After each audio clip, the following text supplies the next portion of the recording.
Let's now cross to SABC News reporter Khayelihle Khumalo, who joins us now live with the latest from Johannesburg. Khayelihle, thank you so much for your time. So the UN Secretary General, known to demonstrate solidarity, especially with developing countries and on challenges especially faced on the impacts of climate change. Just give us highlights, Kaya, on the address that he held at the Sherpas meeting earlier.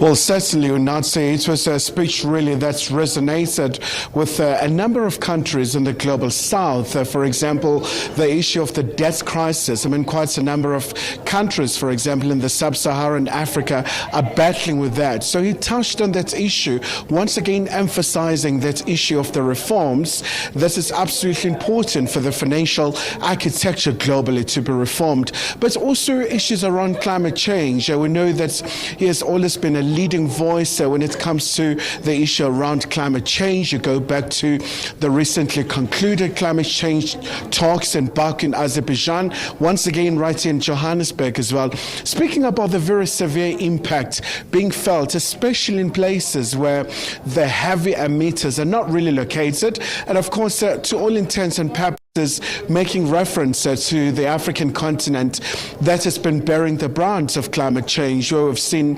desertification, where we've seen flooding, and many other terrible, just torrential rains bashing the continent. But also something that is very important is that I think this was quite important for him to emphasize the role of the Sherpas and the finance ministers in terms of decision making, saying that they have a very critical role in terms of shaping the agenda. We know that this is just a starting phase. This is one of a very critical elements as well for South Africa in terms of being the very African country to host the G20 summits in 2025, where there's quite a lot at stake. I think you could really hear from the tone of the United Nations Secretary General Antonio Guterres that he was relaying and really just conveying a very clear and a patent message to the Sherpas that it's absolutely important that they deliberate here, but they reach the conclusions and the outcomes that will really just subsequently go down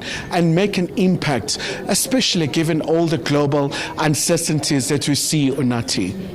Right, okay. Of course, we're also monitoring South Africa's Finance Minister, Enoch Godongwana, who is going to be delivering opening remarks at day one of the G20 Central Bank Deputies meeting. So we'll also go to that for more information around that. But the anticipation of having the UN Secretary General here in the country, Kai, just give us a sense then in terms of how he was received from a role from a UN. You know, the UN always being very much closer and receptive to developing countries, and also wanting to fight the climate change with us, particularly as funding is related, you know, given the fact that we are talking astronomical amounts here that these developing nations, including South Africa, have to fork out.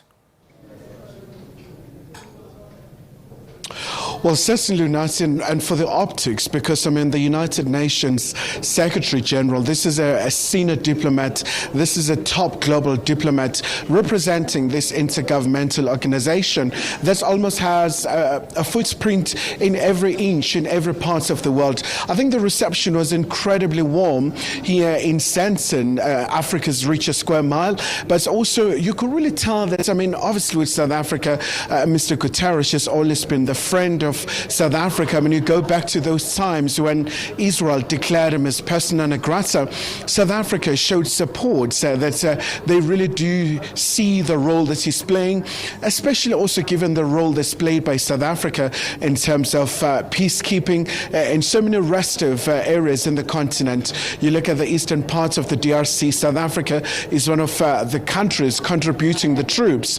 So the United Nations Secretary General really is a very key figure in terms of really just emphasizing and really just stressing those efforts and really just showing unwavering support for countries like South Africa, so that we do see stability when they talk about development, when they talk about eradication of poverty. I mean, these are some of the issues that are incredibly intertwined with the Sustainable Development Goals. And we know that the UN Secretary General has always been outspoken about the world being off track in terms of meeting these goals, addressing quality education, gender equality. And for South Africa, these are issues really that are resonating with a number of plans that we have seen, whether you're talking about the National Development Plan and many other issues as well. But apart from that, I mean, I think this has been a very significant moment as well for him, although he looked a bit fatigued, just given all these global challenges that the world is grappling with. But a very clear and a very candid message